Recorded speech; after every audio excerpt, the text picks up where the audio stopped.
बिस्मिल्लाहिर्रहमानिर्रहीम।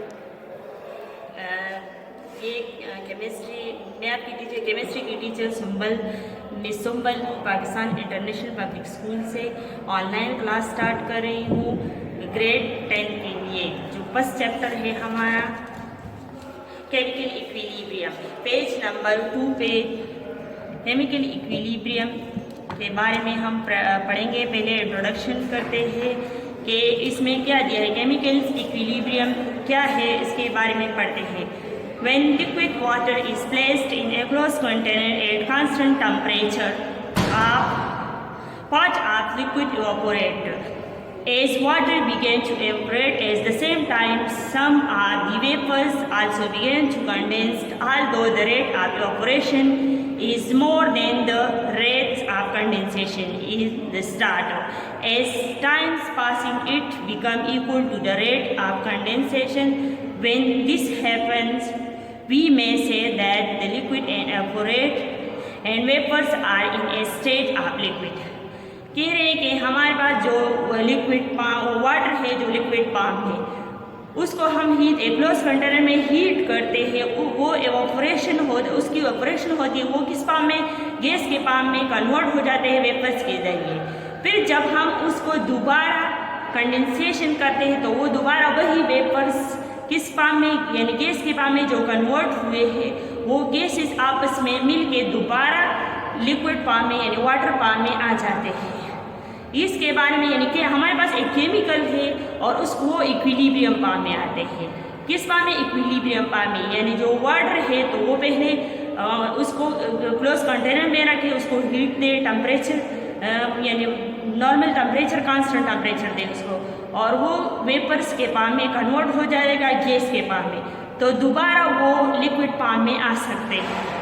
इसके बारे में हम पढ़ेंगे। With the double arrow show, the next जो पैराग्राफ है, the double arrow show that at equilibrium state both the forward and reverse processes are occurring at the same rate during equilibrium. The concentrations of waters and vapors become constant and does not change with times as long as the temperature remain constant.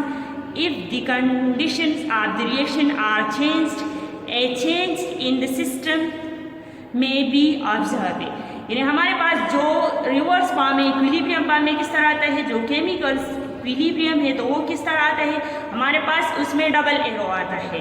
Water है हमारे पास तो वो दोबारा यानी gas के palm में वो convert हो जाता है, तो वो दोबारा वाटर लिक्विड पाम में आ सकता है।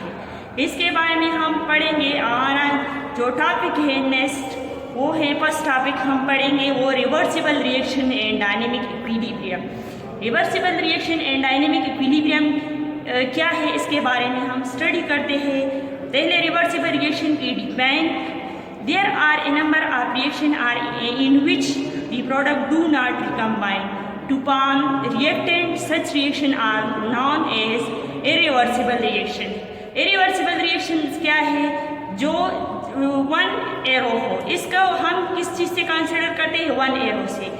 यानी हम फॉर एग्जांपल लेंगे मैग्नीशियम गैस के पाम में plus hydrogen chloride. Hydrogen chloride जो है हमारे पास लिक्विड के पाम में, ये दोनों आपस में जो है ना, हम इसकी रिएक्शन करेंगे तो ये कन्वर्ट हो जाएगा मैग्नीशियम क्लोराइड में, एक्वस पाम में, एक सोल्यूशन के पाम में, और हमारे पास जो वाटर है वो जो हाइड्रोजन गैस है वो उससे चला जाएगा, तो हमारे पास इरिवर्सिबल रिएक्शन है। अब जो मैग्नीशियम क्लोराइड हमारे पास बना है तो वो वापस मैग्नीशियम अलग और हाइड्रोजन क्लोराइड अलग अलग नहीं आ सकता, वो रिवर्स नहीं होता, ये सिर्फ फॉरवर्ड रिएक्शन से। और इरिवर्सिबल रिएक्शन जो है ना, उसकी डिफिनीशन आप लिखिए, ये जो है ना, ये इरिवर्सिबल रिएक्शन की डिफिनीशन, अब रिवर्सिबल रिएक्शन की डिफाइन आप देखिए, विच the product can react again to the product and reactant. Such reaction are also known as reversible reaction.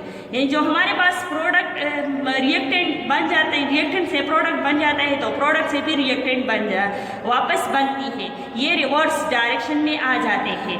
हमारे पास इसका एग्जाम्पल है, हमने हाइड्रोजन लिया 3H2O गैस के पाम में, plus N2 nitrogen, N2 gas के पाम में लिया तो हमने डबल एरो, इसके लिए हम डबल एरो इस्तेमाल करते हैं, डबल हाफ हेड एरो। और दूसरा ये है कि इससे हमारे पास 2NH3 गैस के फॉर्म में बन गया, सोल्यूशन आया। उसके बाद ये दोबारा टूट जाता है, यानी दोबारा रिवर्स फॉर्म में जाता है और 3H2O + N2 फॉर्म में भी आ सकता है। ये हमारे पास रिवर्सिबल रिएक्शंस है। इसके एग्जाम्पल, एक और एग्जाम्पल देते हैं। For example, when mercury oxide is heated in a closed test tube from which neither the mercury nor the oxygen can escape, it decomposes and produces mercury and oxygen. Mercury and oxygen can recombine to form mercury oxide again. Thus both forward and reverse reaction can proceed at the same time and equilibrium is achieved. Thus at equilibrium mercury and oxygen will react to form mercury oxide at the same rate at which mercury, यानी हम mercury ले एक close tube, test tube में, और उसको heat up करें, mercury oxide हम लें और उसको हीट अप करें, तो ये जो ऑक्सीजन है और मर्करी है ये अलग अलग फॉर्म में आएगा। ऑक्सीजन हमारे पास गैस के फॉर्म में ऊपर चला जाएगा टेस्ट ट्यूब में, और मर्करी नीचे ही उसमें रहेगी जब हम हीट देते हैं। उसके बाद जब हम थोड़ी देर के लिए उसको रख लेते हैं तो दोबारा ये उसी फॉर्म में मर्करी ऑक्साइड बन जाता है। और मर्करी ऑक्साइड जब हमारे पास बनता है तो ये जो है ना, ये मर्करी ऑक्साइड हीट के बगैर बनता है, तो ये बिल्कुल इक्विलिब्रियम फॉर्म में आ जाता है, इसमें कमी नहीं आता, ना ऑक्सीजन वेस्ट होता है जब तक हम इसको टेस्ट ट्यूब को खोल ना सके, यानी इससे थोड़ा सा ऑक्सीजन ऊपर ना निकले, तो ये बिल्कुल इक्विलिब्रियम फॉर्म में इस तरह, इसमें को थोड़ी सी कमी भी नहीं आती, बिल्कुल इक्वल फॉर्म में आ जाता है।